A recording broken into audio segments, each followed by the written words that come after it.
Hello, my name is Indira and I am a co-founder of Twossaints. Hello, I'm Kimhia and I am also a co-founder of Twossaints. Twossaints is a language academy that supports people learning and developing language and becoming more connected to themselves and identity. I moved from Saint Lucian to the UK when I was 5, just before I was like 6 years old. And since then I've been living here. I've lived in different countries throughout the time. And I'm calling myself a Londoner, really. I moved here at 13 and it wasn't until moving back to Saint Lucia, honestly, for about 10 months that I actually started calling myself a Londoner or like British, Black British, because I was like, I don't identify with that. But it was understanding that I have two identities and feeling proud of them and comfortable in that.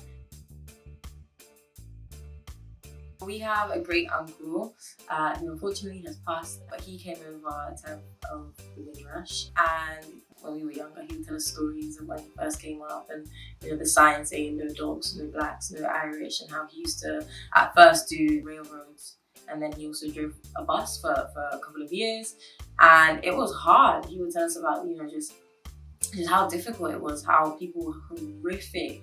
He persevered and he knew that he wanted to build a different life and to stay here in order to build a certain amount of money and in order to bring over his children and his wife, etc. He wanted them here for a better life.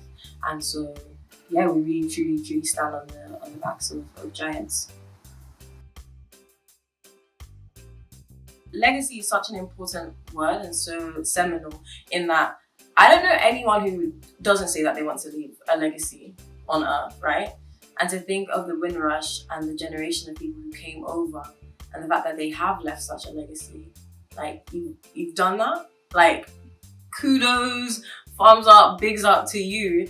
We are all legacies in a special way because, we come from families who've done this and whatever have you, and all of their traditions. Those are all legacies, and I think it's important to hold on to those and find ways to, share them with the world.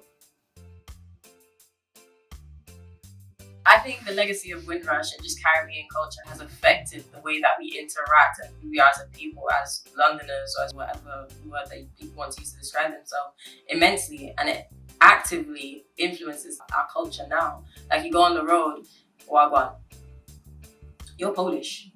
And that's completely fine, because it's so ingrained in how we speak and the way that our people have affected even what we eat. We both grew up in East London, where it was super diverse, but I know that my Turkish friend definitely knows what saltfish and patty is.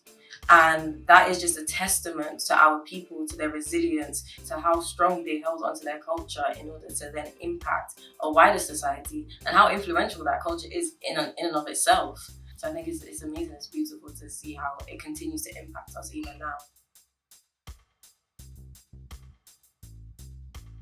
Preserving Kwéyòl is so important to us, and beyond that, as an anthropologist, I studied anthropology at university. You can see how languages die, and what that means for a group of people once their language dies.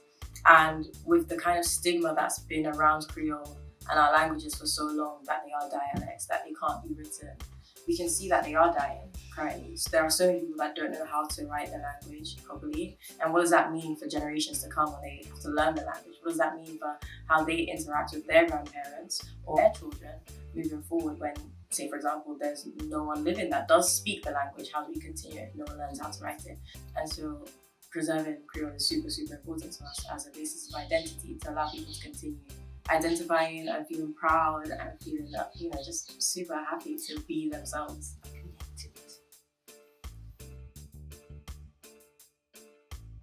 It wasn't until maybe last year I was like, oh, this is legacy work.